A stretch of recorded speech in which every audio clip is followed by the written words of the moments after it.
University's Program in Entrepreneurship. I am Christine Fitzgerald, your moderator for today, March 8th. We'll be talking a little bit about the program at Wittenborg. I have two students on the table, Richie and Maru, who are going to talk a little bit later about some of their experiences at Wittenborg in Amsterdam. The topic is today's students, tomorrow's entrepreneurs. And we'll start off by looking at our dean, Timo Timmerman.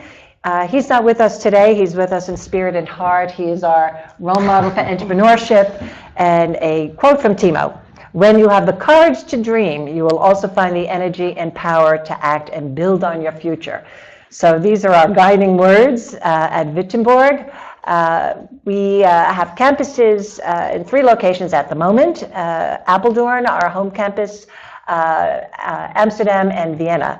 And the entrepreneurship program is in Amsterdam, which I hear from Timo, we've all heard from Timo, is the entrepreneur capital of the world.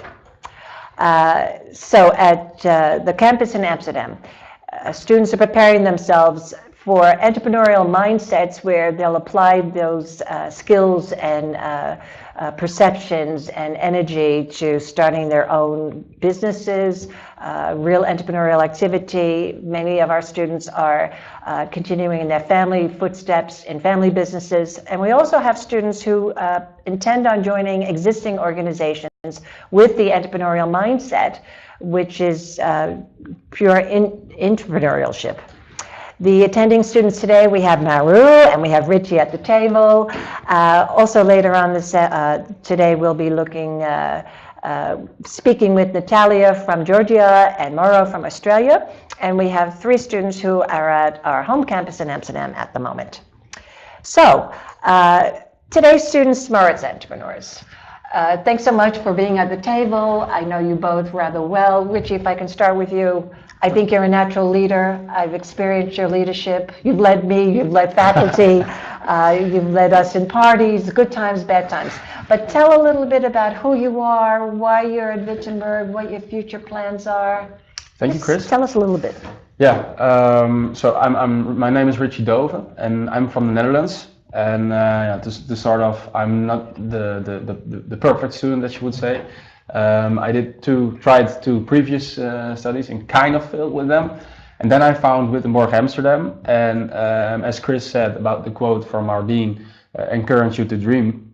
That's not some fluffy thing I experienced. He is really creating an environment where you are encouraged to start something, to do your own thing. And because he is creating that, and you get a lot of like-minded people who want to do the same, you're encouraged to do it, because everybody is thinking about it and wanting to create something. So yeah, that really is the thing for me that makes Wittenborg Amsterdam really worthwhile for me. So yeah. When I hear this, Richie, I am thinking about how you all learn so much from each other. Even as one of your faculty, I come away from the classroom so often inspired on my bike driving back home. So what you're saying is being around ambitious idea people, go-getters, just rubs off. Yeah, well, you see a lot of schools and programs saying, yeah, we have a lot of nationalities and that's a big advantage and blah, blah, blah. And I was in the beginning like, yeah, we'll see about it, whether that's something really useful. But in the first weeks, you see that the in-class discussions you have, people from other countries really have a different perspective. So in that sense, you learn a lot from each other, which is quite valuable. Yeah, I'd say so. Thank you so much. And Maru, you've come a long way. You're here from Mexico with ideas and energy, etc. Tell us a little bit, or tell the people who are watching a little bit about what you do, what you're thinking about, what your plans for the future are. Thanks so much, Christine. I'm very happy to be here. Hello, everyone.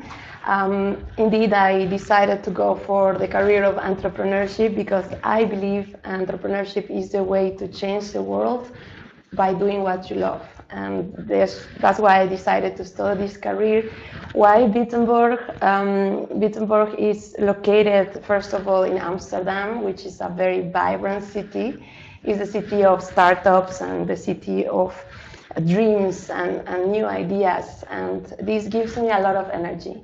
And what Richie is telling and Christine is telling, also people that are like-minded, people that are ambitious and really go-getters. So that was for me another important aspect of Wittenborg, because you are surrounded sometimes with people who are doubting themselves, and I really found this community where we go for it and we go for our dreams and we are encouraged to dream. We are forced to dream and follow fiercely those dreams. So it's very international atmosphere. I love international students. Myself, I come from Mexico, and my family in Mexico has a clothing company, and it has been always my dream to help them to scale up this business. And in Wittenborg, we have this specialty in family business, which I will follow, and just to make sure that we grow up this business and make things, all our dreams come true. So that's very important for me, and I'm very grateful to be at Wittenborg. Yes, no, thank you so much, Maru. I remember one time in class, I think we were studying entrepreneurial behavior, and you guys were giving your elevator pitches, and you came in with, I remember, some high ambitions, and so convinced you were going to reach those goals, which you've now convinced me that you will. But I remember we had a conversation with the whole class after. How do you get into the appointment and meet the person that has layers of 10 people around them, insulating them from the public? And I was very inspired. So when you say that you dream the impossible and you go for it, share a little bit how high your ambition is. Your ambition is high. It is very high indeed. I dream about being relevant for my country, Mexico. And I remember these classes that you never forget. I had an elevator pitch, and I want to pitch for Mr. Carlos Slim and Mr. Bill Gates, so one of the most powerful men in the world. And I want them to support me with my Mother of Eagle Foundation. I want to help children in Mexico to have a better future. And then indeed we were practicing the elevator pitch. So how could you get their attention? How you become relevant for them? And we're having this discussion. Is really complex. It's a world full of uncertainty, but the secret is to never give up, to continue with your dreams. And of course, what you learn at school are all these tools that help you, because it's not only about persistency, but it's also knowing exactly what you do, and what we call validated learning, that you keep trying, and if one approach doesn't work, you try another, and then you see all these case scenarios until you get there eventually. Yes. I remember you gave me a book in that class about enlightened millionaires. And I come home so happy that I'm learning from the students. So in terms of this learning activity we engage in, we switch roles often, and I find that really exciting. Where was my book? I'll lend it to you, Richie. It's great, Enlightened Millionaires. It was a really inspiring book, inspiring message. Yeah. Well, you're reading a book a week. That's the idea. Yeah. Some lifelong learner that you are. It's funny you bring it up, because that is the thing. What I mentioned earlier. When you surround yourself with people who are kind of like-minded, you're encouraged to do extra things. And for example, with a couple of friends of mine, we started the MOB, which stands for Master of Books. And we read one book, the same book, every week. And then we come together and discuss it. So you get to know each other's insights and views on kind of how they read the book. And that's, that you learn so much from it. I even write about it in a blog, which is called the Amsterdam Entrepreneur.com. I think you write for the Amsterdam Entrepreneur as well, right? That's right, that's correct. We both contributors and other students as well. Yeah, so maybe nice for you to check it out, to get some extra insights about Wittenborg, Amsterdam as well. So. Thank you so much.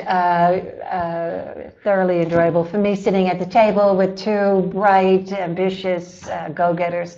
And I know you're going to change the world. It's great to be a part of it. We're going to take a very, very short break, less than a few minutes, and I'll be joined at the table with some of the faculty from Wittenborg. So see you in just a few minutes. Welcome back. I'm sitting here with two of my colleagues, two of my fellow Americans, expats, Carol Tarr and Shay Harty. And Carol's going to tell us a little bit about the program, some technical details, a lot of information, and Shay's going to talk a little bit about what goes on in the classroom and some of the ideas she has for raising up the next generation of entrepreneurs.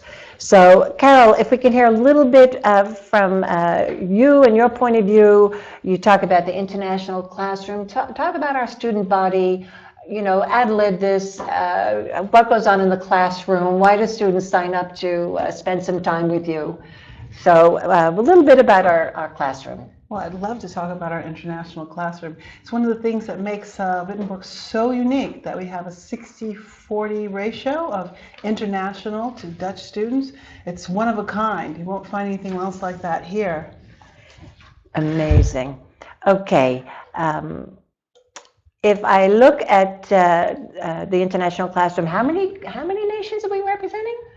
Right now we have 17 different nationalities all together in our classroom. That makes for a really dynamic environment. So it's a bit of a global conversation every time we open up a topic. You can't not have a global conversation in that classroom. Yes. And it's everyone constantly bringing in their different perspectives, because we all are so different and we come from so many different places, that it's an experiment. Every single classroom is different. Yes, that's what Richie was just here. Richie and Maru were at the table, and Richie was saying that whatever the topic is, you just hear it from different perspectives because of the students in the room, which is such a bonus. Yeah, that's a big part of the education here, because we learn from each other. I learn something every time I'm in front of the class. Yeah, I just said the same thing. It's amazing. We're on the same page, Carol. A little bit about the program, double degree opportunity. Could you talk about that a little bit? Yes, that's one of the things that really makes it worthwhile to study at Wittenborg, because you can get 2 degrees at once. You can finish an international bachelor's business administration and entrepreneurship from Wittenborg, and at the same time you can get a BSc, a Bachelor's of Science, from Brighton University in the UK. So it's both a Dutch degree and a UK degree that you can finish at the same time. Yeah, and great for the global students that we have. It's fantastic for the global students. Yes. And the specializations, what are they about? We have 3 different specializations that we're starting off in: family business, impact social entrepreneurship, and luxury brand and retail management. These should be 3 very exciting specializations that give our students, who all have very different interests, an opportunity to also learn something from each different group. Yeah, yeah, exciting. So the students who are sitting in the classroom are coming in with different goals and learning your topic, or my topic, or Shay's topic, or our colleague's topic. Yes. And so with their different goals, they can even be giving different perspectives to each other. Right, we create this well-rounded business student. Yeah, sounds good. Fast track, what does that mean? Explain that to a prospective student.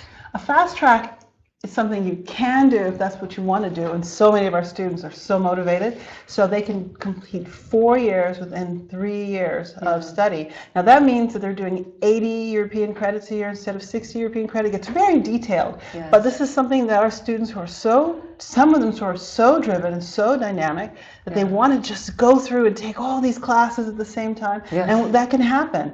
And then for those who want to take a slower paced approach to education, that's also possible. How many are taking the fast track? Knowing our student body, I bet the majority. I think the majority of them jump in. They complete like within 3.2 years or something like that. But you know our students, Chris. Yes, with this crowd we make the joke, immediate gratification takes too long. They're like horses at the gate. Yeah, in the classroom. They want to get moving. Yes, exactly. Yeah. That's why we got to keep a fast pace in the classroom. They don't have time for us. Yeah, so it creates a dynamic environment, constantly go, go, go. No That's the way they want it. No pressure, they just want it. Yeah, exactly. Yeah, that's what's lovely. So we're with young people who want it, can taste it. Yeah. Oh, it's so nice. Carol, I know you have your class is personal and the students are lining up to be in the room with you. But, you know, I hear tutor, mentor, coaches. Talk a little bit about the personal touch that our students get. Well, we're a small school and we like to keep it kind of smaller and intimate scale. So what you have are tutors, you have a process tutor and academic tutors that help you through the process to make sure that you're getting the most you can out of your educational experience, that they stay with you. And then you have mentors who are business people, still young though, with some success behind them, to really work with our students. And then we have coaches also. So our students never feel like they're left alone. We really give that personal touch and help them to grow to their maximum potential. So they're learning not only from the faculty in the classroom, they're learning from young business people who are just starting out. I think it's, it's a fantastic benefit for a young entrepreneur. Some of the details, I see here 6, oh, sorry, let me go back a second. I think I skipped one. Personal approach? No. Okay, career coaches. And I know these people. I'm looking at some very, very young, ambitious successes in Holland. So our students have access to them? Yes, they do. These are big names. It's really unique to Wittenborg. Excellent. And they'll, you know, they can know your name, you can know their name. What a great way to start a network early. Yeah, you're not kidding. You're not kidding. And then the mentor startup. And Carol, if I may, I envision a mentor as someone who is opening doors for you, someone who's showing you the ropes. We're a coach because we do some coaching. Coaching is more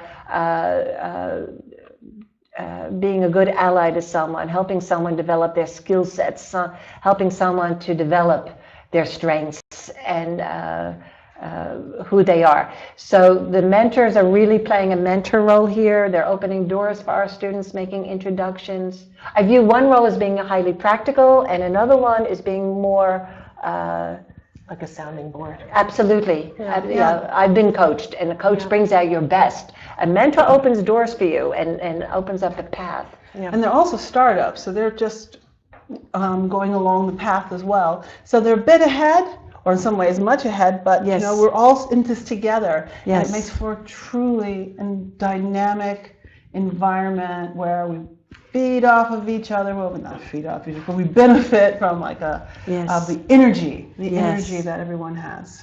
Yes, and I see we have a question. Is that a question, if I'm looking from Judith Steinwijk? Is that a question that's coming in?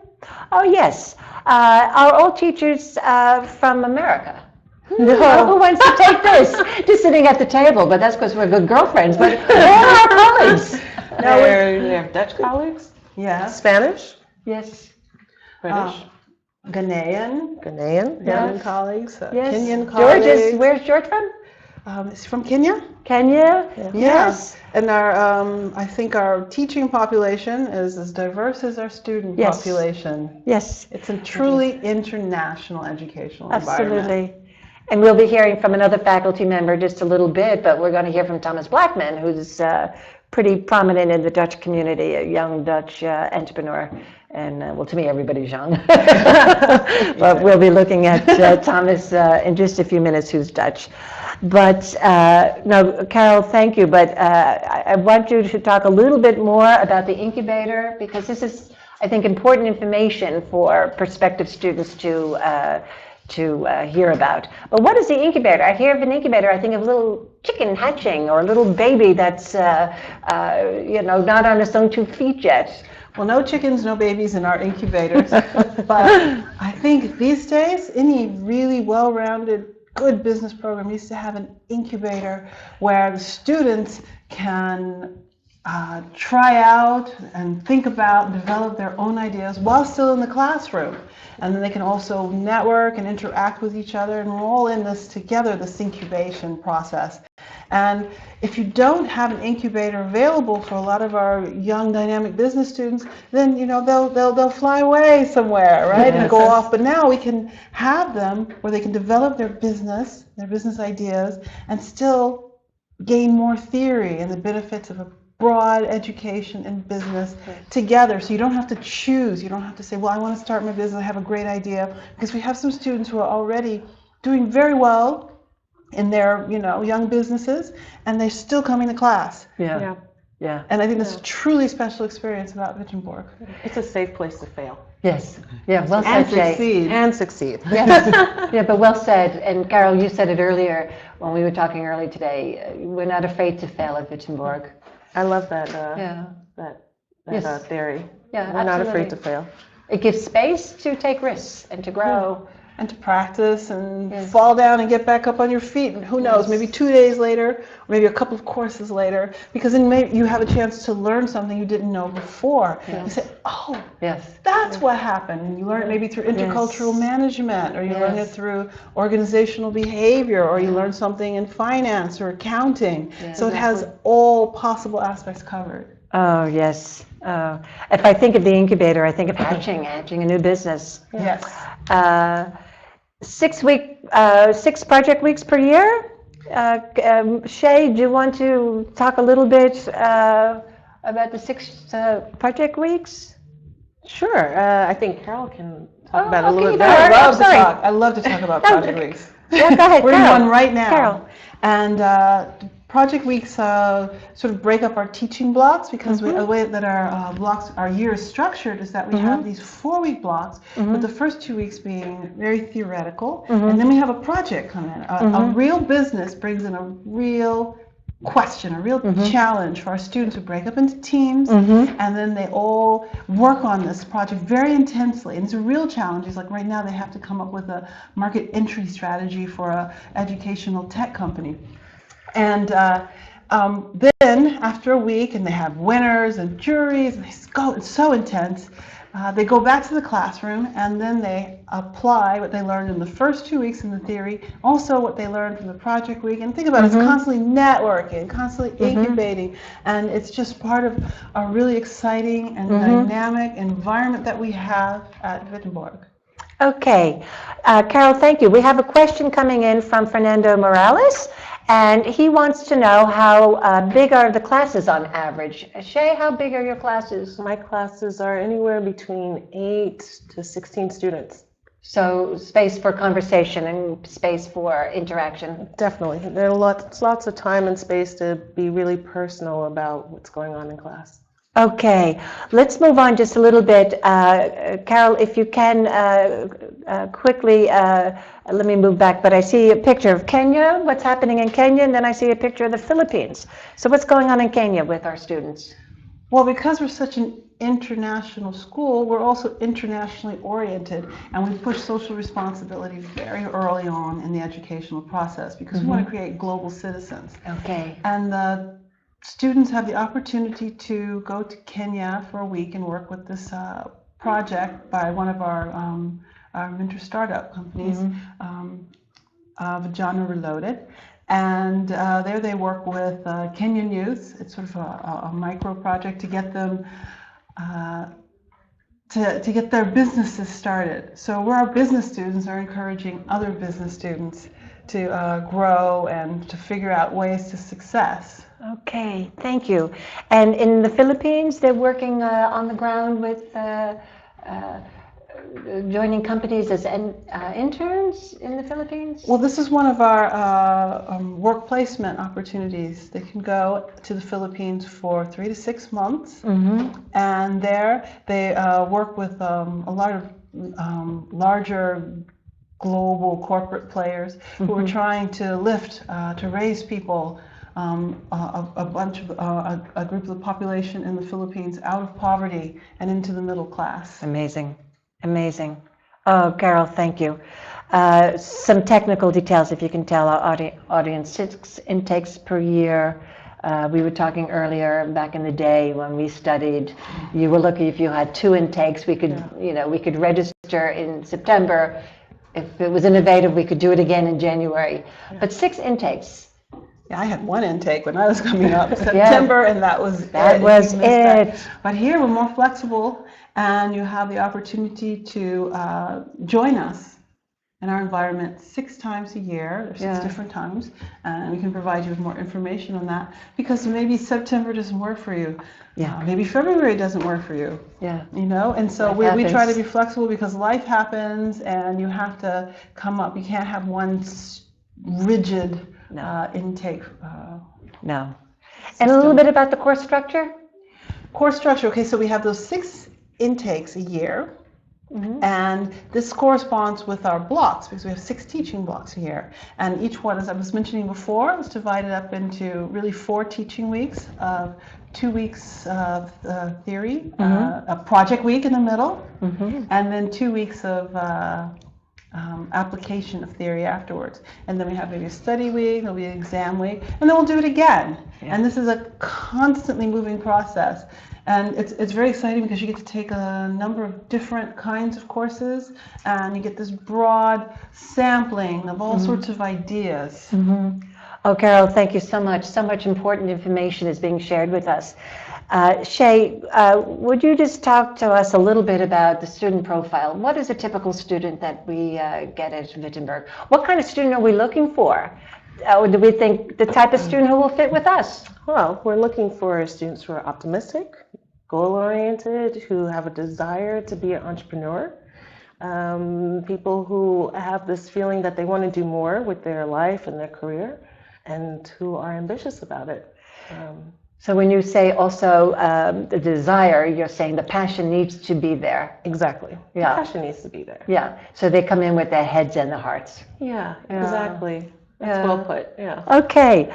I know, Shay, you instruct our young students on marketing, law, and the entrepreneur. Yeah. Tell a little bit about what you do. Why is it important, marketing, law? I'm an entrepreneur. Why do I need to know these things?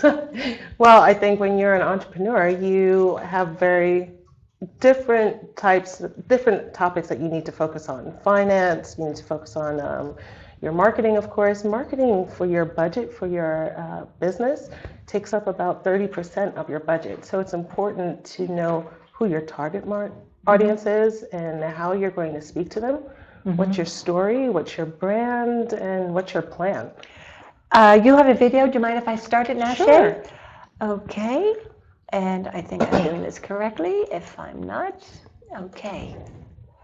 And tell us what's happening here. So in all my classes, the information that I give the students is about things that they can do for their marketing, for their business. Because a lot of the students already have an idea what they want to do as an entrepreneur.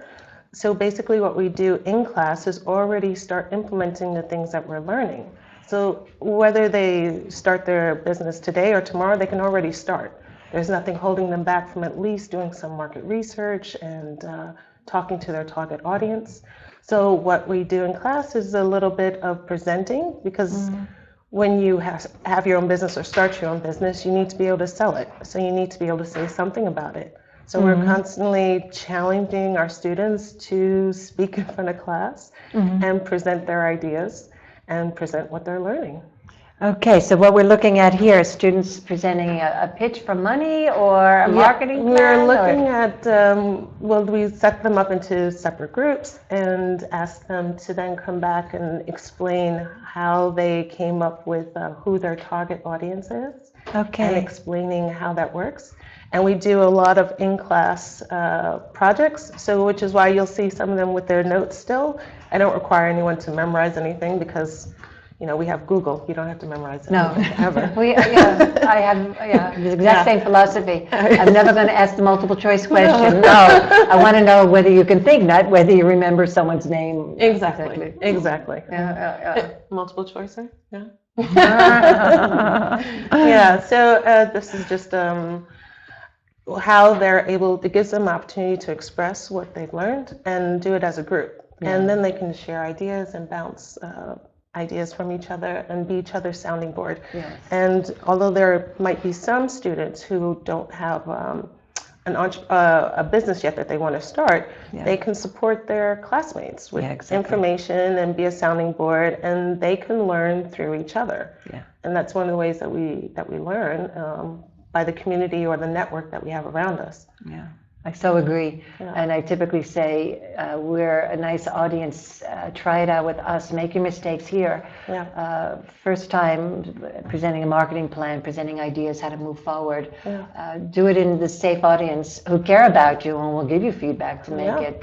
They want to it's see perfect. you succeed. Yes, We all want to see each other You succeed. see that so much in the student body, which I think is so nice. Yeah. The healthy competition is we're all going to get there, and I'm going to help you get there as you help me get there. Exactly. Which is lovely. And the ambition. Yeah, that lovely. goes with it. Yes. Yeah, my background is developmental psychology. I love healthy ambition. Go for it. Yeah.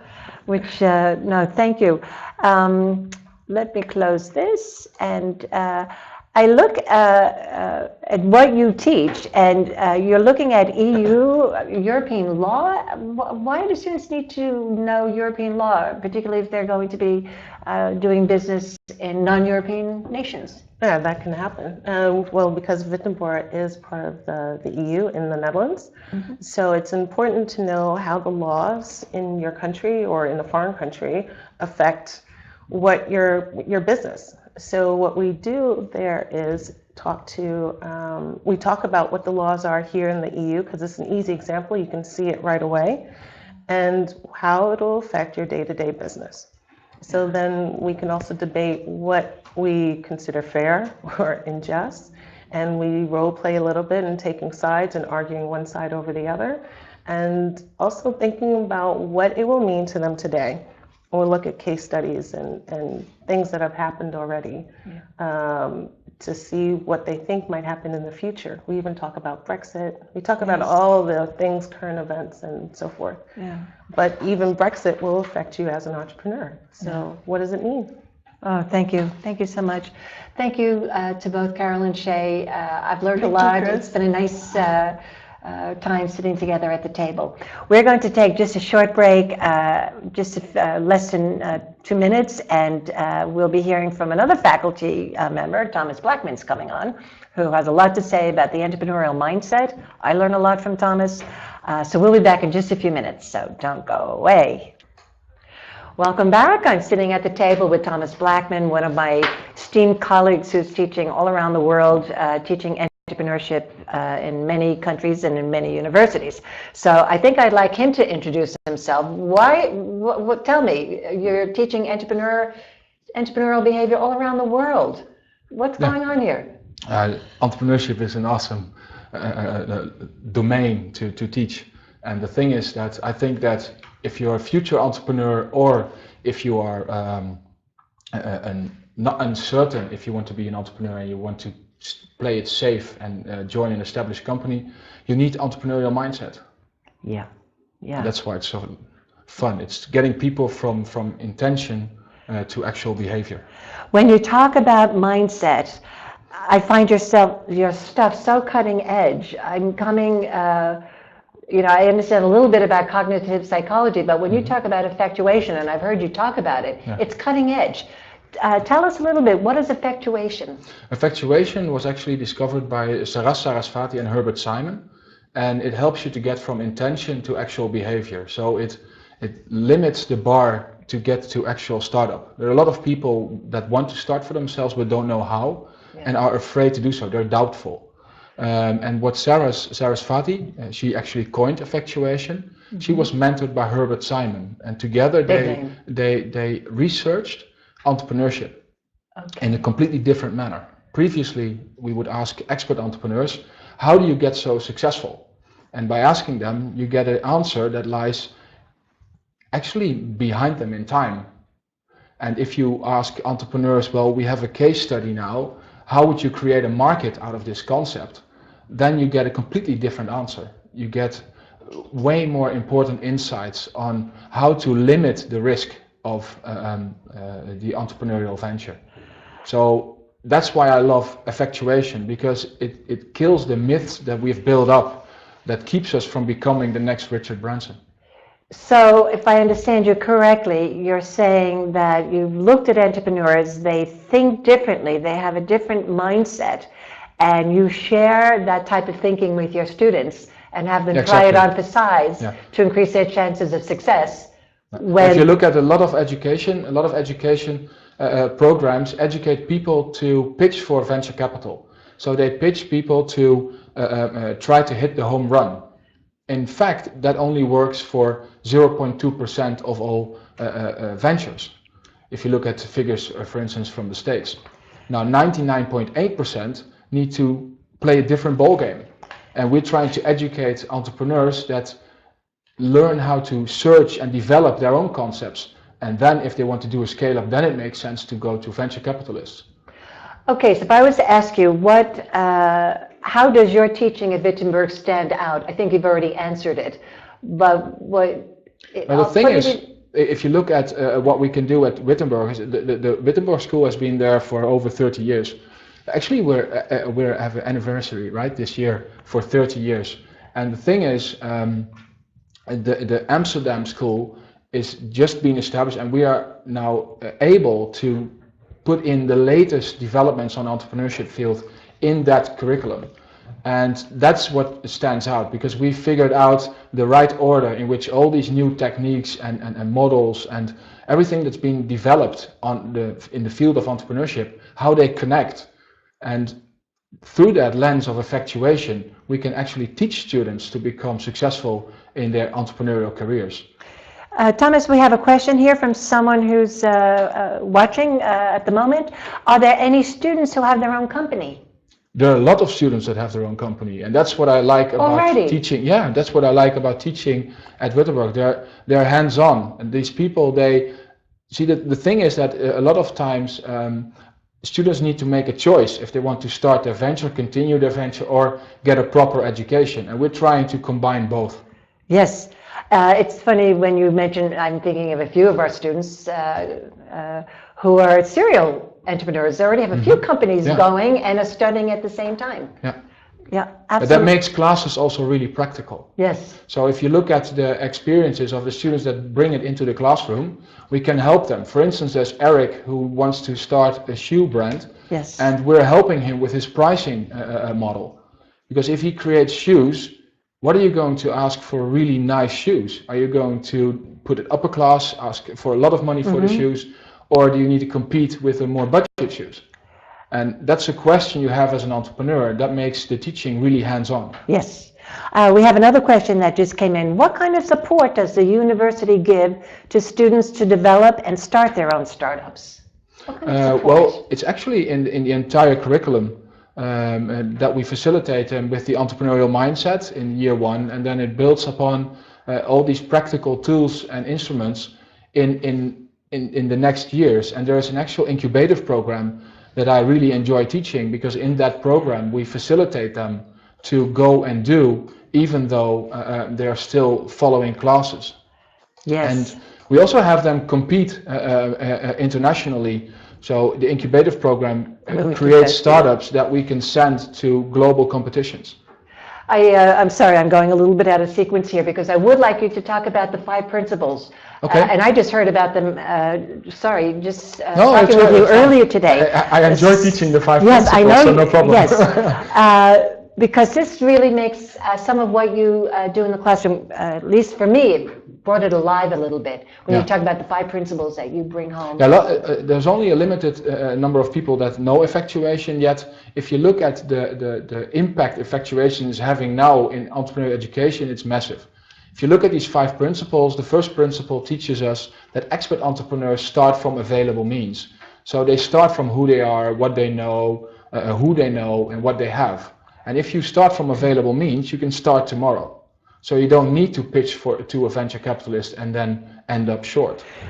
Do you help the student to come to terms with what resources they have available at the moment, or do students come into the classroom already knowing that? No, that's what we facilitate during class. So you help them to articulate?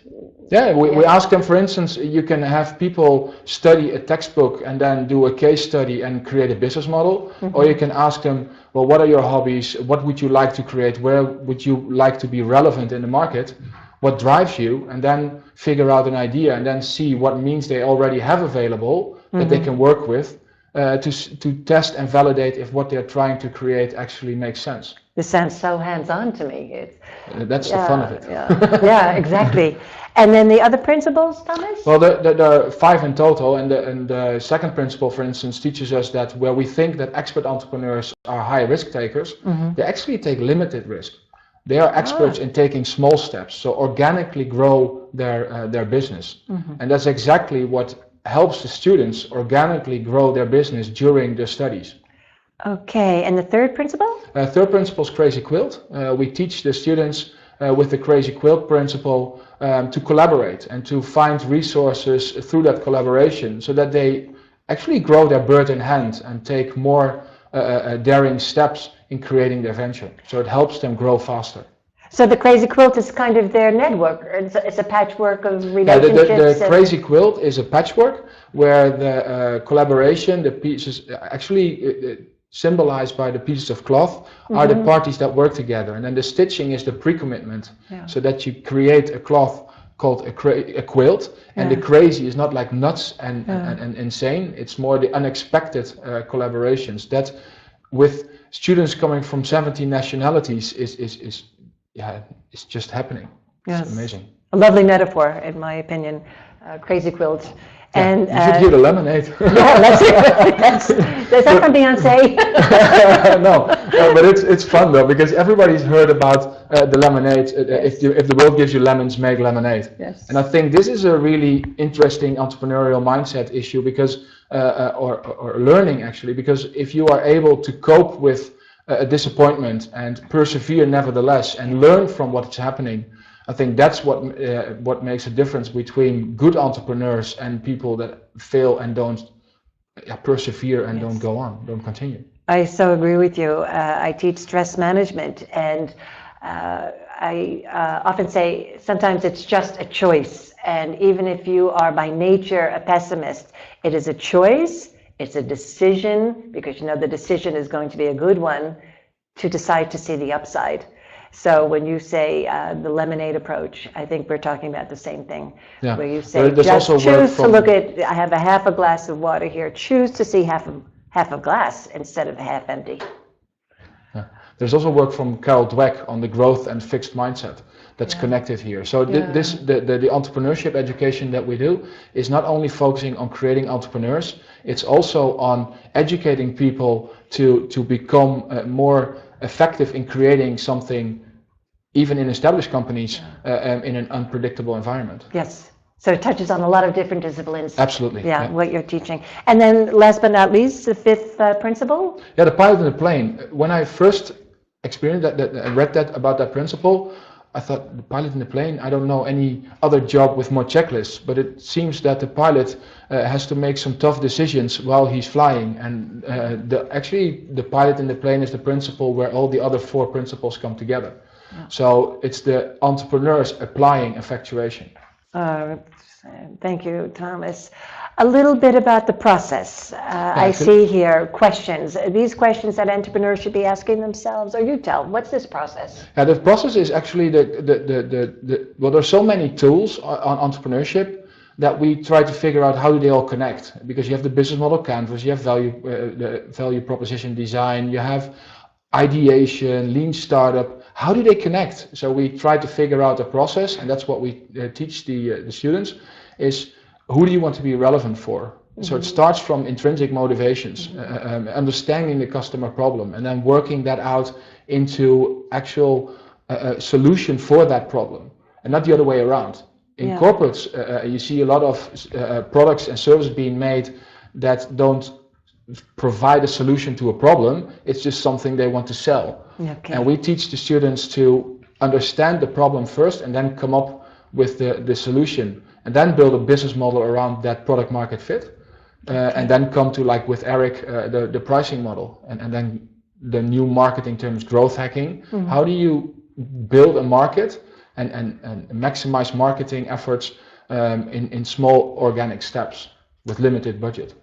Okay, Thomas, we have about 3 minutes more, but the boot camp, I know you're running the boot camp. If I hear about the boot camp, well, if you can talk about the boot camp and then these international competitions Yeah, if you look at the boot camp, there's this year a summer boot camp on entrepreneurship. It's an excellent possibility to get to know Wittenborg, and we will be teaching effectuation in that as well. People will be really hands-on creating ventures. There's a lot of information on the website, so take a look at the website if you are interested in the boot camp. It will be really fun experience and also a good way to get to know Wittenborg. Okay, and then these international, and we have a question also from a viewer, but international startup competitions. So the students are competing for it's prizes? not we don't only stay within Amsterdam. Yeah. We are now connecting with a lot of worldwide global initiatives that are doing startup competitions. So we are preparing them in the incubator and then putting them into a global arena to show their best efforts. So that's really fun. Oh, it sounds like lots of fun. We have a question here about starting your own company, having your own company. Are the students stimulated to start their business and supported on it, or is it more that you can use what you learn for your own company? So I think if I can rephrase, I think I'm getting the question right. Do we spend more focus on students who have a business or focus on students who have the intention to start up? The answer is actually both. If you I look think at so what we're too. doing, we're guiding people that already have a business to further grow their business. Yeah. And we take into consideration that takes time and that they love to do that. So there's always a challenge to go through the education and at the same time build their venture. Yes. The students that don't have a venture yet, they will be affected by the virus that's called entrepreneurship, and most of them come up with new ideas and start their venture, but they don't have to. It's not forced upon them, it's offered to them. But what I do see, the students that I've now met, they're all really entrepreneurial. So I can't come up with an idea or an example at this time of someone that hasn't been affected by the virus. No. That's at Wittenborg. Oh, your enthusiasm is infectious, Thomas. Thanks so much. Been great welcome. sitting at the table with you, and Thanks so much for it's having me. been really nice. Thank you. Okay, We're going to take a very, very short break, and we'll be back in just a few minutes. Don't go away. Okay, welcome back. I have sitting at the table Mauro from Australia and Natalia from Ukraine. We've been talking a lot. The conversation has been a lot about starting up your own company, building business. But our program is also about family business and also about joining organizations as entrepreneurs. Tell a little bit about your own ambitions. If I may, if you also talk about coming from very far away, coming from Ukraine, coming from Australia to come to Amsterdam. Mauro, let me start with you. What attracted you? Well, firstly, it was just two things. Usually, it was the first and most important thing was just football. Yes. It was trying to make it better, and the second thing was probably studying, learning something different, learning something that would actually benefit me in the future in Yes. a different way, in a more positive way. So. And do you have any idea where you're going to be 5 years from now? I have no idea, hopefully in a good place, but I know that if football obviously doesn't work, I have a plan B, I have a way to start, I have a new path to go on. So it makes everything much easier. So what you're learning in the classroom, do you think will help you on your journey forward? Yeah, I think so. So, okay, because I wanted to stress that also. Wittenborg is not just about starting your own company. It's business education, it's life education. Hopefully it's preparing you for, a future of your own choosing where you're carving out a trail for yourself in the direction you'd like to go. If I look at you, Natalia, we just met a few months ago, and it's been a delight on my part. It's been wonderful working with you. But tell a little bit who you are, where you came from, where you want to be. I'm from Ukraine, from Kyiv. Both I'm studying in University of Shevchenko in Kyiv as a TV presenter.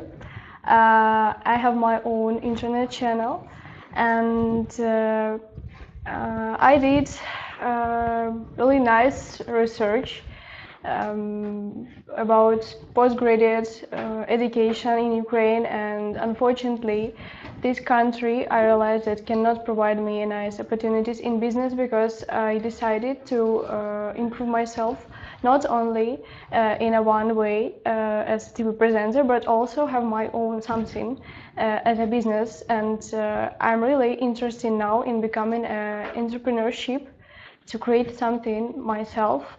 Also, really my greatest aim is to come after my father, to support his business, because both of my parents are businessmen, and that's my dream. Yes. To continue their business, to develop something my own. And after a long research, I decided that Holland is a really amazing country with different opportunities. And the University Wittenborg provide me amazing program, which I'm interested in. And I think this knowledge will help me to fulfill myself, both professional and personal sphere. I hope I will gain everything in my life, because this university support me, and the knowledge which I gain every day is something new. It helps me not only like on theoretical aspects, because in Ukraine the problem in education is that mainly our system is providing the theory, and in Holland it can be also a practice, because practice is really useful in life, and Yes. I'm really happy that I'm here. I think your father's a real role model for you, because I've heard about your father and He's your a mother in the workaholic. classroom. Yes, he's a really businessman, and he taught me how to be hardworking, how to be self-insured. Okay, we're going to conclude, but a final question. How do you like being in Amsterdam? Well,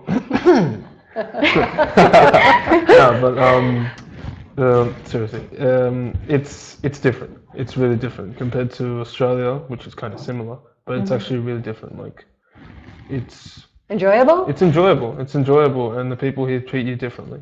In a good way? In a good way, yeah. It's more exposed to other cultures, so it's more welcome. So like you welcome more people. Multinational, it's global, Amsterdam.